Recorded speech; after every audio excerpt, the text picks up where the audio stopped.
Bima Pub, urahisi wa maisha. Jitihada za wizara na taasisi zake kutembelea magereza zimepunguza mahabusu 618 kwa kuweza kuachilia 618. Namba hiyo ni muhimu sana sana.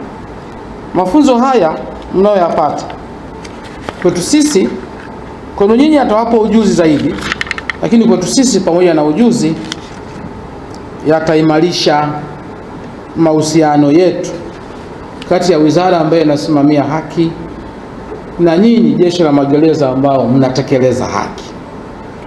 Kwa hiyo tunatembelea magereza katika kuongea na wafungwa na mahabusu, saa nyingine kutatua changamoto ndogo ndogo ambazo zipo. Nimekuta dada mmoja pale, binti mdogo sana. Tulivyomuona tu mimi nikajiuliza kwa nini binti kama huyu yuko ndani? Nataka kujua amefanya nini. Kuonekana kumbe hamna hata kesi ya kumweka ndani. Amegombana na mwajiri wake kamtengenezea kesi. Anasema anamdai 300,000. Nikasema huyu atoke, 300,000 nitamlipa mimi huyo mwajiri, mwambie aje achukue kwangu. Yule mwajiri hakufika mpaka leo. Na bado namsubiri aje achukue 300,000 yake. Kwa hiyo ziara hizi zinasaidia pia kuimarisha uhusiano wetu. Jeshi litaendelea na jitihada za kuboresha utendaji kazi sambamba na utekelezaji wa mapendekezo ya Tume ya Haki Jinai, lakini na maelekezo ambayo yamekuwa yakitolewa na viongozi wa juu akiwemo Amiri Jeshi Mkuu. Zipo jitihada ambazo tunaendelea nazo, Mheshimiwa mgeni rasmi.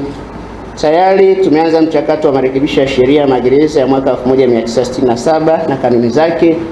Iko katika hatua nzuri na iko kwenye mamlaka za juu kwa hatua zaidi. Lakini tutaendelea kutoa fursa ya mafunzo kwa wataalamu, wanasheria na wataalamu wengineo, lengo likiwa ni kuwajengea uwezo, kuwaongezea umahiri ili waweze kufanya kazi kwa weledi. Na haya pia yalikuwa ni maelekezo ya tume ambayo iliundwa na Mheshimiwa Rais kwamba tuone namna kutoa mafunzo ya mara kwa mara ili kuweza wafanye kazi kwa weledi kubwa. Hili linaenda kutendeka kwa wigo mpana kwa sababu kwa namna ya kipekee labda tulikuwa wanasheria wetu walikuwa hawajui wajibu wao. Sasa wanaenda kulitekeleza ile dhamira ya Mheshimiwa Rais ya wale wafungwa ambao baadhi yao wengi hawana uwezo wa kununua huduma ya kisheria au ya kugharamia huduma ya kisheria, wanaenda kuipata bure. Na hilo tutakuwa tumeenda kuwatendea haki Watanzania, hasa wale walio katika hali. Mkuu wa chuo cha Kilimanjaro Institute of Technology and Management kilichopo Mwenge, Dar es Salaam na chenye ithibati na usajili wa NACTIVATE anapenda kuwatangazia ofa maalum wahitimu wote wa kidato cha 4 kozi mbalimbali za kompyuta zikiwemo Computer Application, ICT for Beginners, PC Maintenance, Video Production, Graphics Design pamoja na CCTV camera.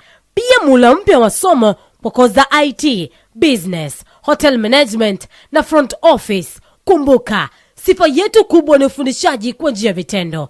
Kwa maelezo zaidi, piga 0754464361 au 0766348652. KITM, elimu na ujuzi